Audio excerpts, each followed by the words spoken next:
Ya Rabbi aya keur carita berarti teu diurusan ieu urang dongeng ieu lamun di negara kira-kira cenah Indonesia bakal jadi negara bakal wah maknya yen teu banyak bakal jasa di Indonesia iraha lamun nyaritakeun irahana eta mah can jelas ngan bakal bau emang kumaha Indonesia membuka sejarah moal ya piagam Jakarta eta teh bakal dibuka kembali engke bakal muncul Bung Karno kedua Bung Karno apa cenah geus paeh tulang mustafilun fa'ilun mustafilun fa'ilun Bismillahirrahmanirrahim walau qala lamun ngucap ya syahidan ngucap yang lafaz kufri ngalafazkeun ya siwong ing lafaz kufur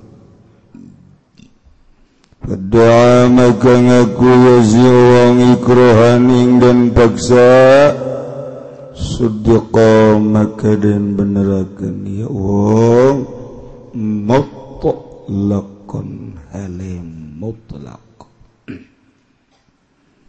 walau mata ma'rufun bil islami lan lamun mati sopo Ungkang gandani kinawaruhi kalawan agama Islam An ibnaini ninggal saking anak lanang rara muslimaini kang muslim karane Waqala aduhuma maka ngucap sapa salah suwijine karane ibnain ngucap ing lapad irtadda murtad ya ma'ruf atawa ya ab famata maka mati ya ab atau ma'ruf kafiran hari kafir fa in bayyana maka lamun martalakeun ya haj sabab kuprihi ing sabab kufur ya ab atau ma'ruf lam yarithu maka orang ngawaris ya had hu ing ma'ruf ma'ruf wa nasibuhu fi fai'un lan utai dumdumanane ab iku fai'un fai' wa kadzalan halika ya ikila ikin nasibuhu fai'un in atlaqa lamun ngaitlaqkeun ya ahad fil azhari ing dalam mungguh kaul azhar fil azhari ing dalam mungguh kaul azhar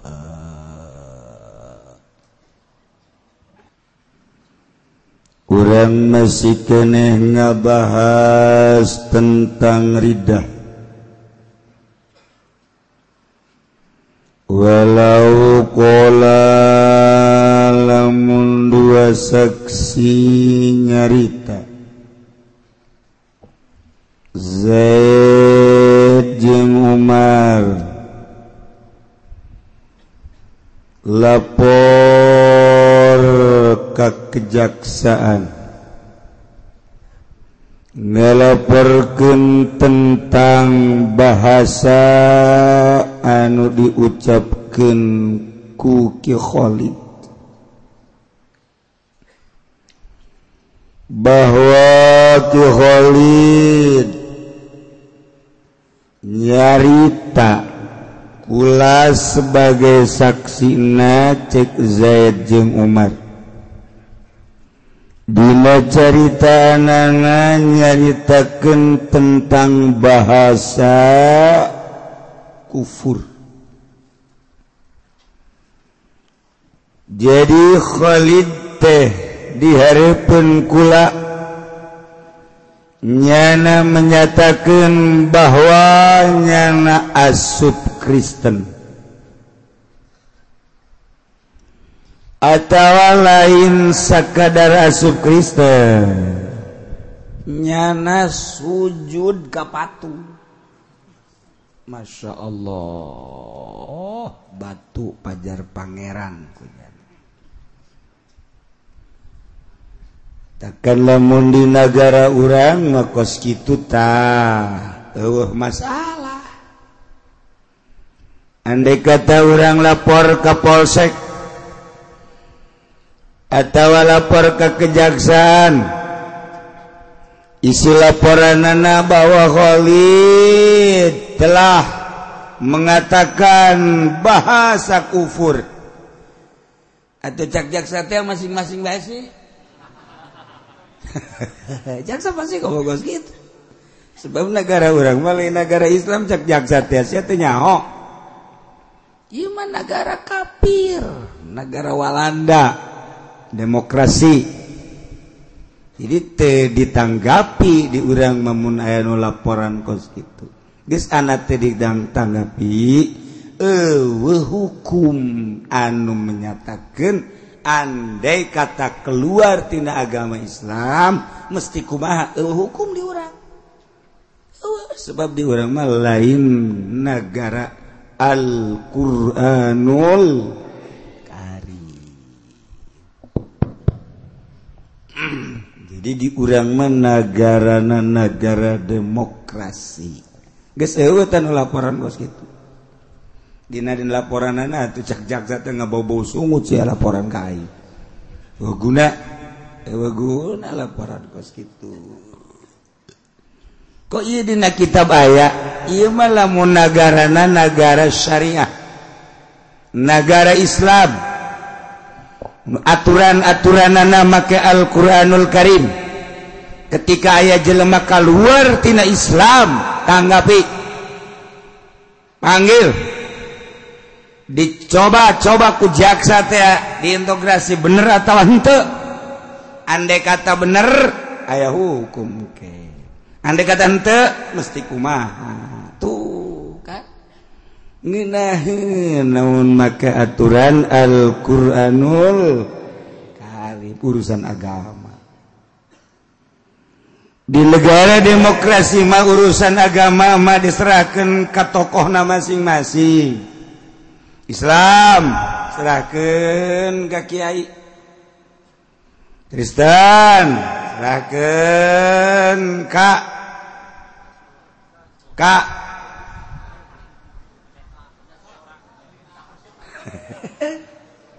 saya sok nonton TV jahos ya, segala pendeta kardinal segala.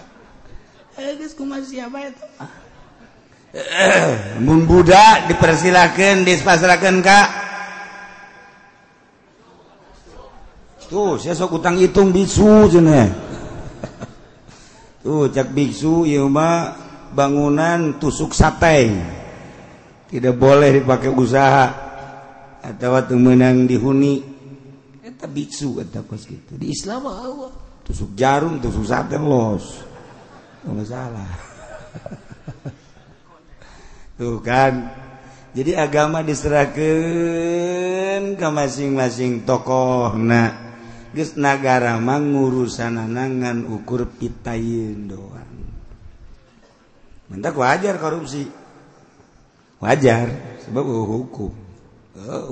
Mentak sakitu hebatna kiai memeh jadi DPR, barang asup DPR pada baik ge.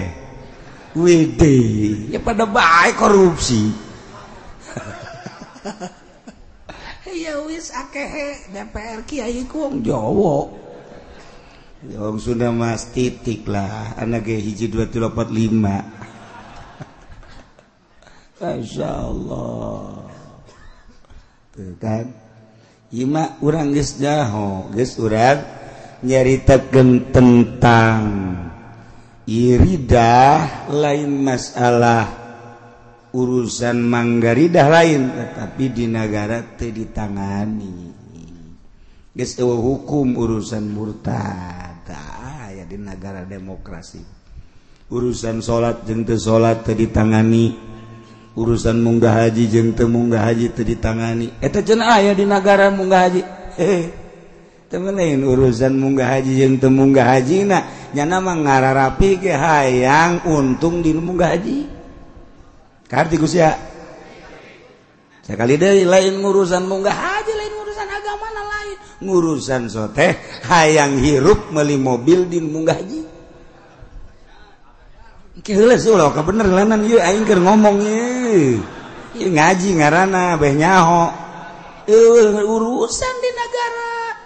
Salat teh salat kumaha urang negara urusan. Puasa teu puasa kumaha urang negara urusan. Artina urusan sanksi.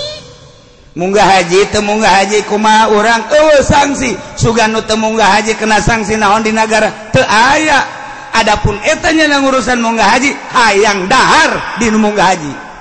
Hayang meuli Avanza di nu munggah haji teu sia kahartipan.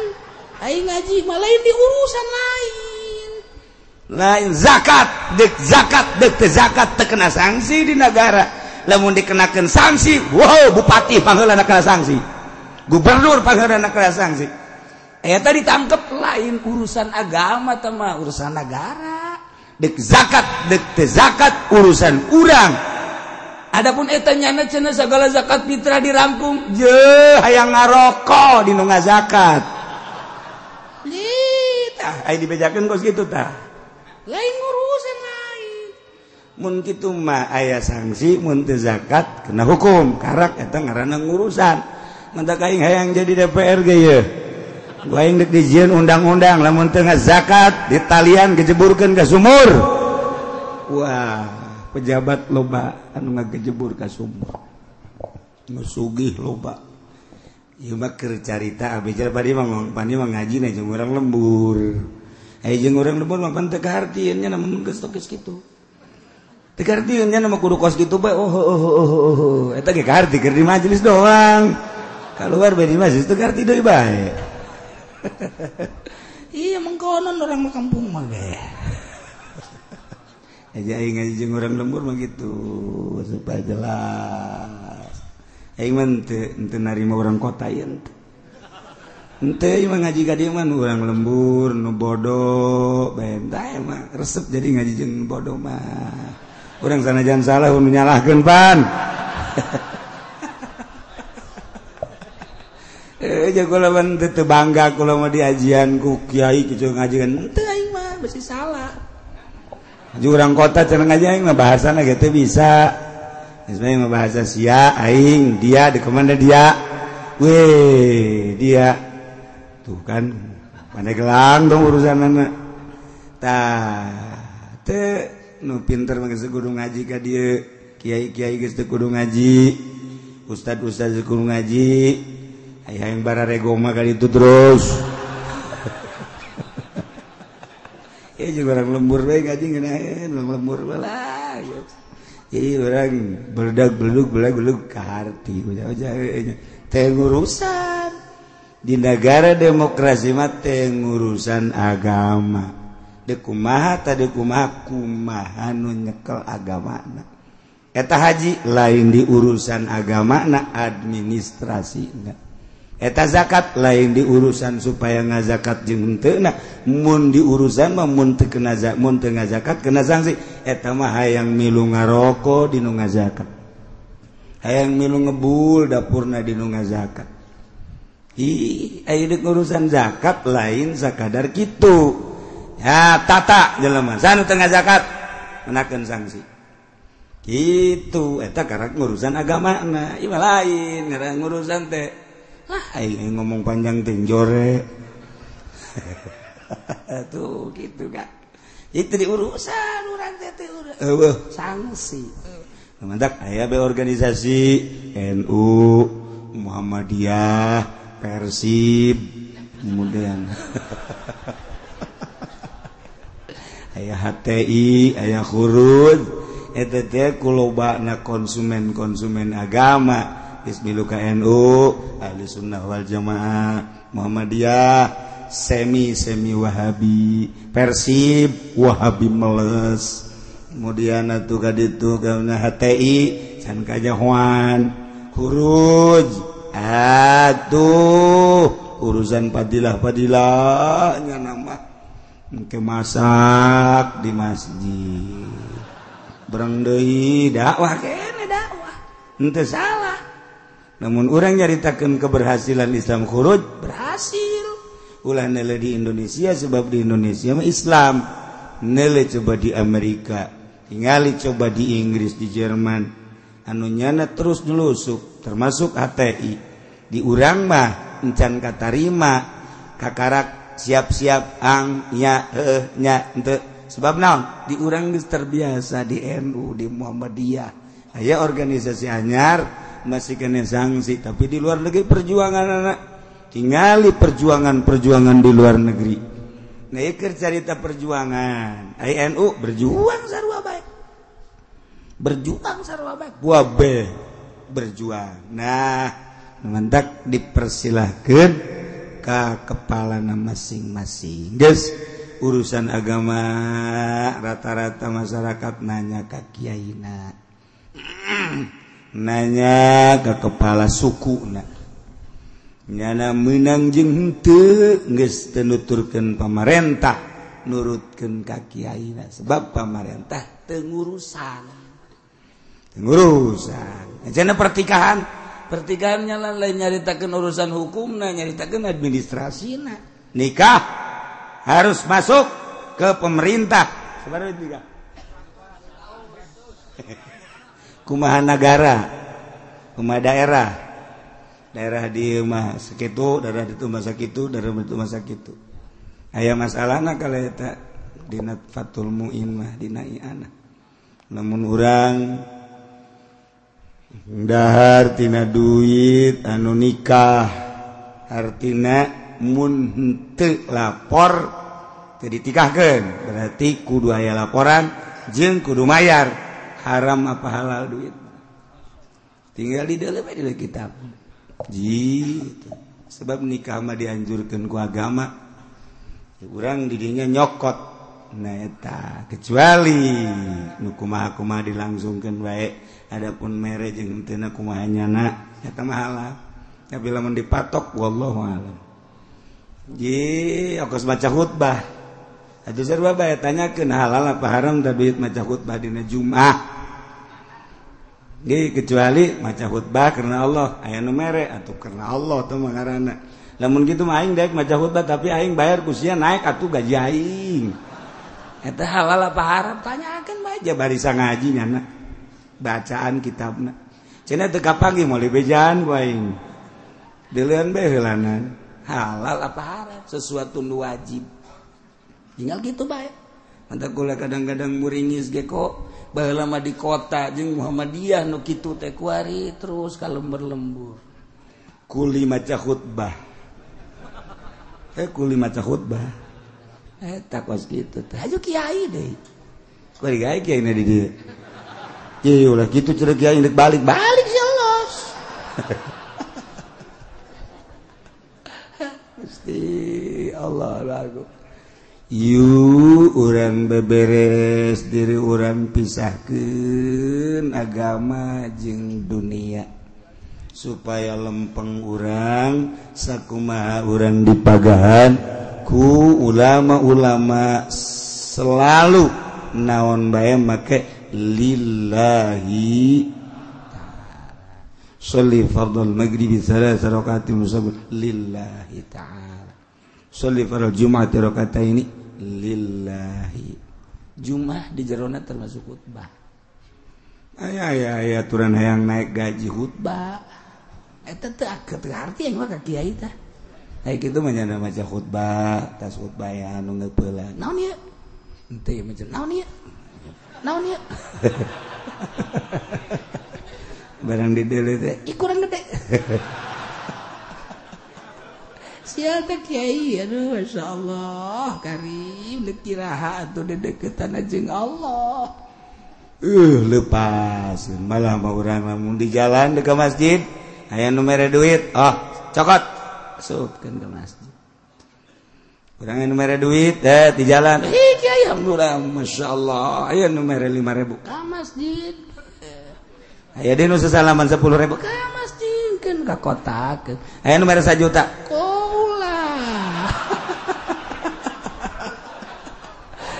Beres tak pudoli blon aduh. 5.010 kali itu 1 juta kan dia nyana ge boga guru meureun manan kitu ge di dieu keneh guruna sia-sia keneh ya Allah ya Rabbi aya keur carita berarti teu diurusan ieu urang dongeng ieu lamun di negara kira-kira cenah Indonesia bakal jadi negara Islam bakal wah maknya yen teu banyak bakal jasa di Indonesia iraha lamun nyaritakeun irahana eta mah can jelas ngan bakal bau emang kumaha Indonesia membuka sejarah moal ya piagam Jakarta eta teh bakal dibuka kembali engke bakal muncul Bung Karno kedua Bung Karno mah pada geus paeh tulangna hirup deui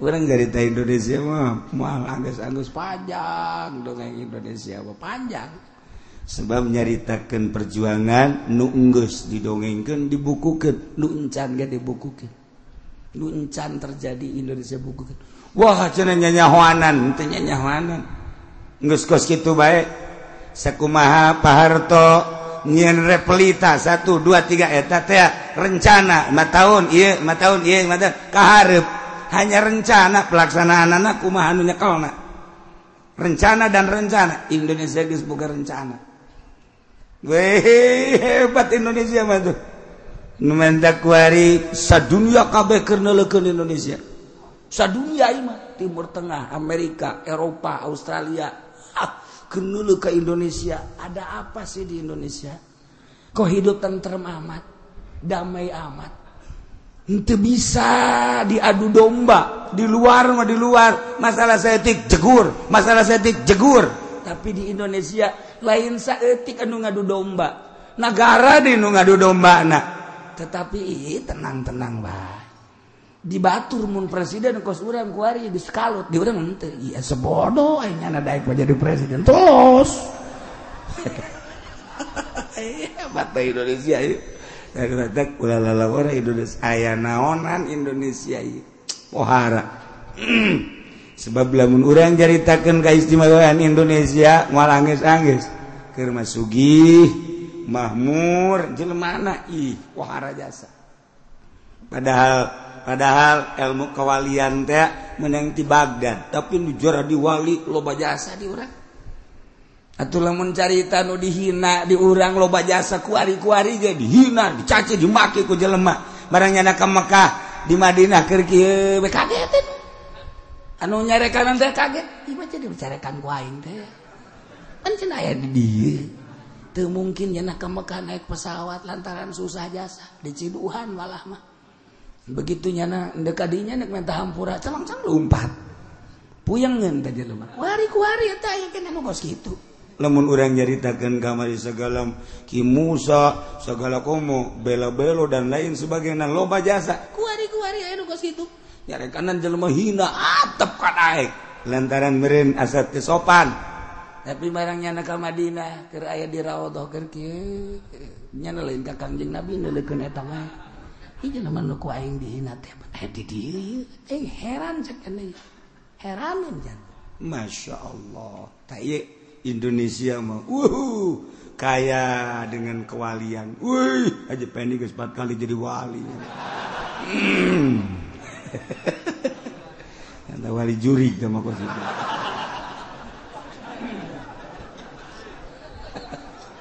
maksudnya lain wali Allah Zaid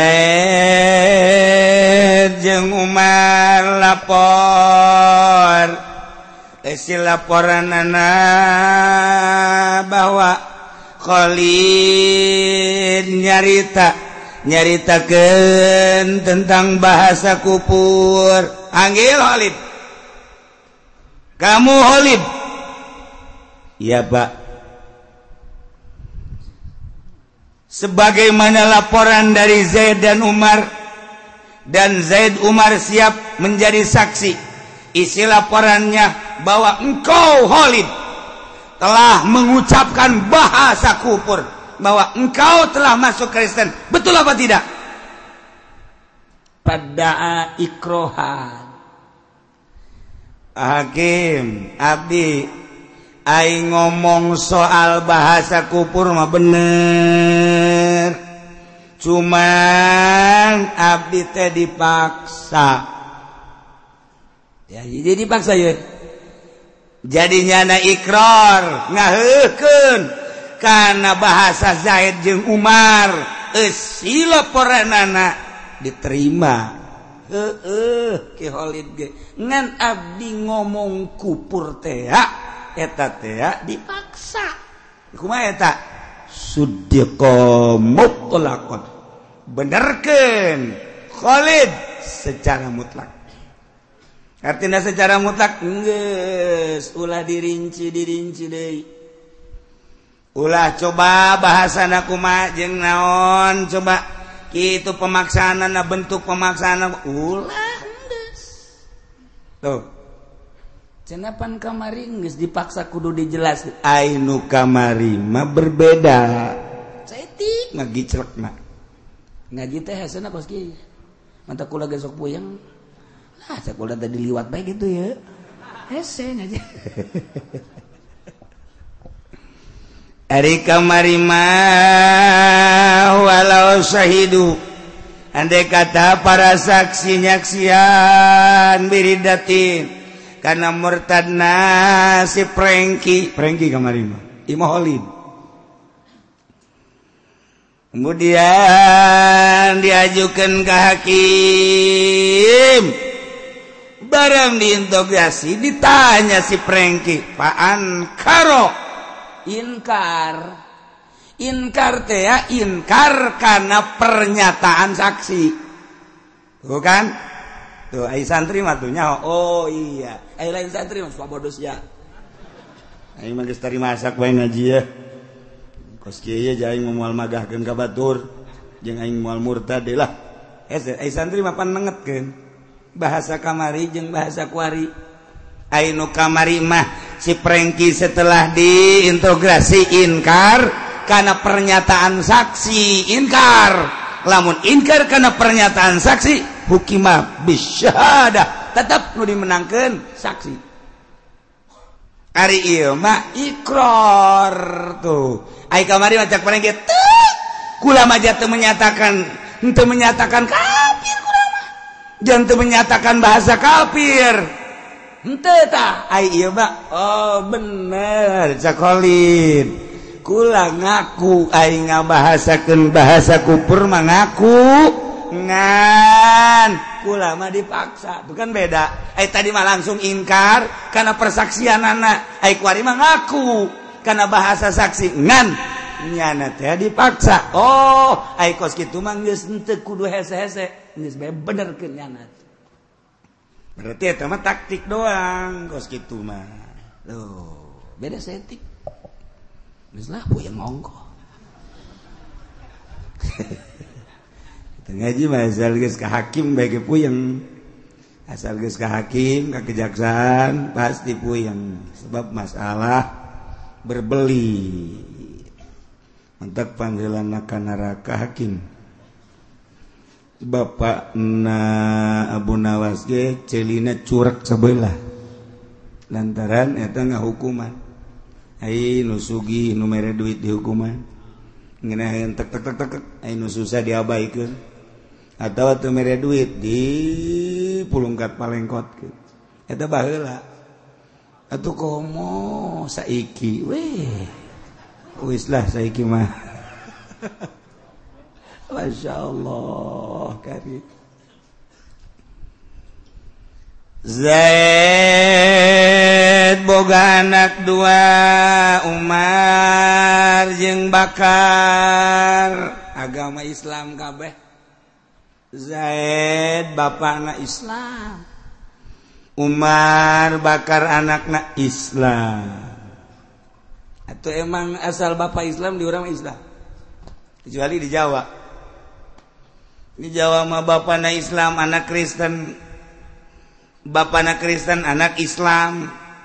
eta deres keneh hartina lain deres antara anak jeung bapak ieu mah salakina Islam pamajikanna Kristen ambala aya di urang ge loba di urang pejabat ge aya nu kos kitu pejabat lain aya loba pejabat di urang loba salakina Islam pamajikanna Kristen salakina Kristen pamajikanna Islam henteu dikukubakeun atuh henteu jadi urang mah teu ngurusan hukum agama diserahkeun ka masing-masing ai betah los henteu aya sanksi teh kumaha di urang teh eta hebatna negara urang teh kos kitu hebatna negara urang teh kos kitu maksudna urusan kos kitu mah geus sabodo sia teh diurusan ku aing mah ngurusan teh lamun aya nu ngajual sawah nah ieu urusan aing teu menang leupas di aing emang aing di dinya dahar eta kos kitu jadi urusan di urang agama mah nu eta kan sabodo ai betah los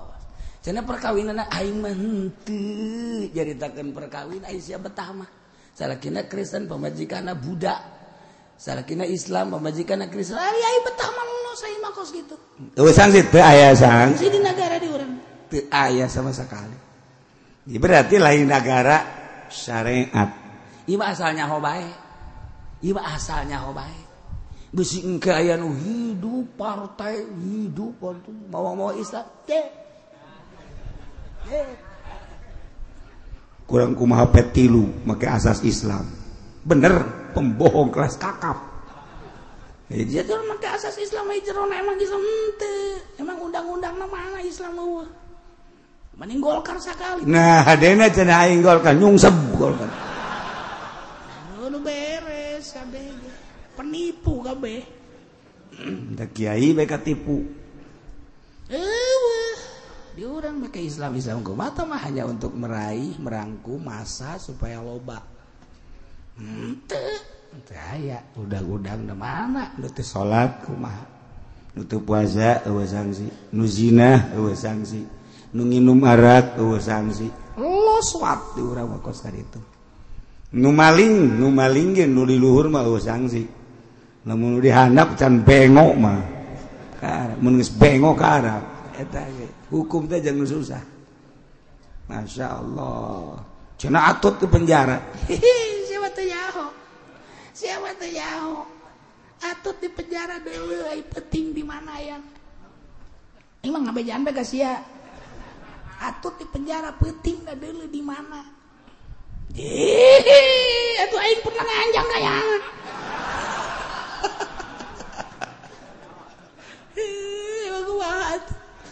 Tommy di penjara luhur naik kapal udara naik helikopter neleuan negara apanya kamari di penjara Indonesia kos gitu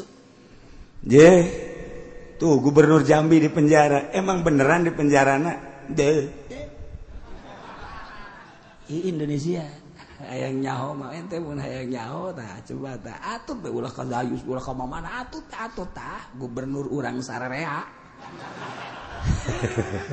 nang Kipudoli ngangkat gubernurna eta dan rekan-rekan aduh Gusti Allah coba pentingnya di mana boleh main-main di orang nah banyak biasa usaha jalan emang teu jalan atuh usahana jalan ngan di negara teu jalan urusan pribadi na teu jalan cenah sia sok nyanyahoan ya teh nyaho ji nek ngomong naon jeung nyaho dia so amat ya teh sok nyanyaho sih masih nyaho aduh teh keur carita lain negara Islam geus kulantaran lain negara Islam kos kitu kaya ada coba lamun negara Islam mah atot korupsi bahasa intelek bahasa urang mah maling siapkeun tut leungeun potong ceker geus kanyahoan atut dadah tidak bisa saya balas dadah kecuali kiri ceker itu dadah itu tangan kemana ini hasil korupsi ini geus lamun jelas mah hukumna kos kitu bente wawan emang di mana nyana di penjara teh podo zero baheula kerjaman ibu salakina Ibu Heti. Emang kumaha gitu pinggiran. Kula mah akrab biasa Pak. Ya, kok lempangan segala kemana kamu.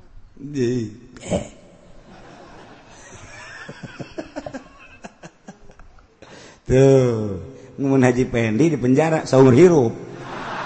Bisa paeh di jero nya mah. Jero ya, siap geruk kuburan we pokona mah.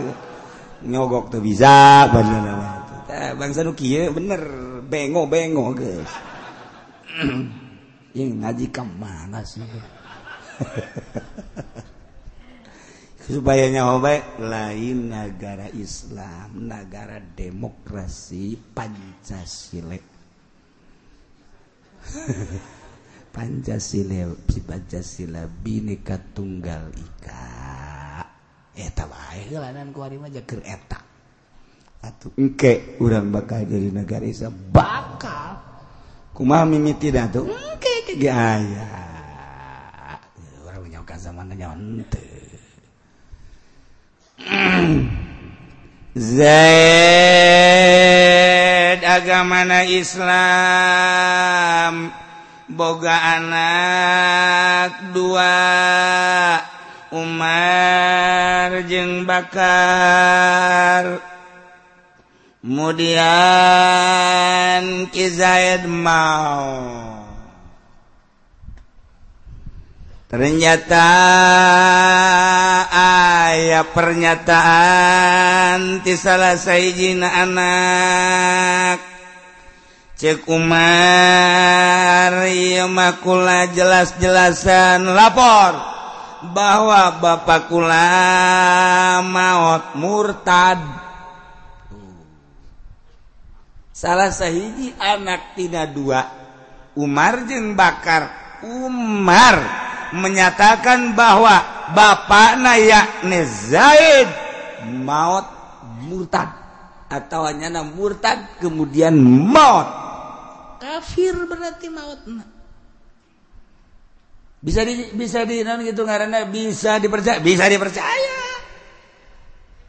emang naon gunana sih urusan kuburan kan kuburan muslim teu meunang dicampuran ku kafir. Kula wani-wani orang Kristen dikubur di kuburan Islam haram. Sing hade tadi urang ieu sing hade. Bisi aya orang Jawa, bisi aya orang seberang maut. Kemudian agamana lain Islam, ulah dikubur di pakuburan urang. Haram kata kos kitu. Geus aya sababaraha daerah dua nu laporan ka kula lantaran kuburanana diurus ku seorang pengurus terus make bendera pemuda ayalah si emas maut ternyata emas teh Kristen keluargana hayang dikubur di dinya sebagian masyarakat nyaho menolak lantaran mere duit tah kanu ngurus gede merena nu biasa nama jang kelestarian itu makam teh hanya 1 juta tapi ternyata ieu mah merenya ada 10 juta dikubur di dinya geura paeh geura sia tah ngasahkeun kos kitu. Nah di negara Islam teh meunang andai kata Kristen di kuburan Kristen lamun aya encek tuh di ditu tanah gocap gitu teh di tanah Cepedi itu tuh kuburnya tuh. Nah, Islam aja di dia. Tapi menang dihijikeun jeung kafir. Sebab naon? Engke di jero kuburanna disiksa. Siksana kan kafir mah dahsyat biasa. Jadi ahli kubur teh bapak urang, mamang urang, emak urang, eta katongtorekan. Ke di jero kubur, "Woi, ieu naon ieu?" Ngagenjereng-genjereng amat ya. Ja urang ge dulur urang disiksa tapi teu kieu. Dulu urang mah nu kamari teh nu maot urang ngadenge paling nang neng nong lah tah mah cara nyieun golok di pangodokan teh mah udah kuari mah teh nyahogeun urang kuari mah teh nyahogeun di pangodokan tukang nyieun nang neng nong baheula mah kuda lamun liwat bae kacadas geus nang neng nong eta sih keur naon nyieun peso Jen geolog, kuari bente, tengah hon jadi budak kuari mah. Tah paling ge kos kitu tah, jadi urang teh cenah teu pati gandeng. Ieu mah gandeng amat horenganan Kristen. Pagandengan, karunya mah urang ih. Bapak urang karunya mah supaya kahartina doang. Haram. Tah, nu mantak ieu lamun aya salah satu anak menyatakan bahwa bapak teh kafir, murtad, maut kafir, ngeunang dikubur di dinya tuh. Guys, nyana tuh di pakuburan kafir. Eta kahiji. Berkedua, fa in bayyana sababa kufrihi, lamun memang nganyatakeun kana sabab kufurna, Umar ngajelaskan tentang sabab-sabab kakufuranana, berarti jelas tentang bapak nak kufur dijelaskan sabab-sabab kakufuranana. Nyaho berarti Zaid, nayeki Zaid, eki Umar anu nyaho sabab kakufuranana berarti jelas-jelasan. Dampakna lam yarisu Zaid maut Umar nyaho karena sebab kakupuran bapak eta ki Umar teu ngawaris. Sugi ki Zaid tetep teu ngawaris. Ai Ki Bakar mah teu nyahoeun bapana kafir. Sanyaho aing mah papa aing mah Islam, tetep Ki Bakar mah ngawaris. Kajen tenggu kumagi aing mah teu nyaho bapak aing kafir. Ngadenge ucapan kafir henteu. Neuleunyana sujud ka patung henteu. Aya teh cenah nyana sok main cimplong mah atuh aing ge sok dibabawa. Lain deui tah mah nurunkeun ilmu ka anak. Sial teh Ki Bakar. Aduh, aing ge jago main cimplong mah. Ya bapak aing guru aing eta. Aing nyaho balak genep ge ti bapak aing. Aing eceng gondok di babaing nyawa aing ngan henteu nganyatakeun kafir. Tah Ki Bakar mah anu henteu nganyatakeun bapana kafir ngawaris tetep.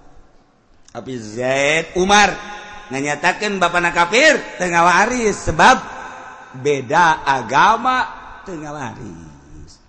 Ai eta ge bagianana wa nasibuhu fa'un.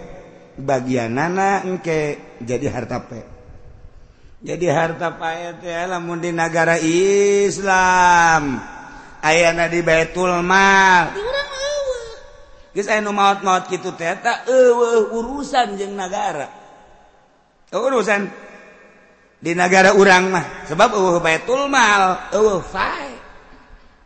Ngendek kata Zaid maot aya ahli warisna faraid ashabul furud. Pemajikan teu boga anak, teu boga mamang, teu boga uat, teu boga. Telusuri coba sebatang kara. Kan di negara Islam mah harta laporkeun ka negara cokot Baitul Mal untuk kepentingan umum.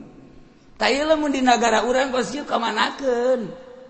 Ieu mah ahli warisna Zaid paeh. Anak teu boga, incu teu boga, mamang, uwa, ahli warisna. Pamajikan teu boga, bapak kolot, mak kolot, Zaid des sebatang kara, ahli warisna. Apa kudu dilaporkeun ka negara? Teu kudu. Kudu dikumaha atuh? Laporkeun ka kula. Ajo, itu mah urusan kula. Ajo kumaha atuh? Geus pokona kadiekeun tah masalahna. Ajo, atuh kumaha kula bae. Nu bener cenah kieu eta geus bener jasa. Tuh lah cek negara teh aing mah kieu bae ngaji teh naon kitu Ki Uci mah cenah kos kitu hayang menang sorangan bae. Teu digawe dilaporkeun ka negara tuh jauh Baitul Mal dicaraplok kunyana. Kudu kumaha atuh sarupkeun ke ka urusan umum nu kuduna Baitul Mal mun aya eueuh kuari aya carana nu kos kitu teh ngan ulah dikanagarakeun. Jangan zabilah ramelah tuh babari tabakos gitu. Tak iya ya. Lamun nganyatakeun Ki Umar karena sababna geus Ki Umar teu ngawaris bagianana jadi harta fae engke asup ka Baitul Mal lamun nagara Islam wa kadain atlaqa fil azhar kitu keneh lamun ngamutlakeun nurutkeun cekaol azhar. Nah kuari kumaha kuduna eta jalema nu murtad teh setelah dipanggil ieu engke bakalna wa tajibu istitabatul murtad wal murtadah wallahu a'lam.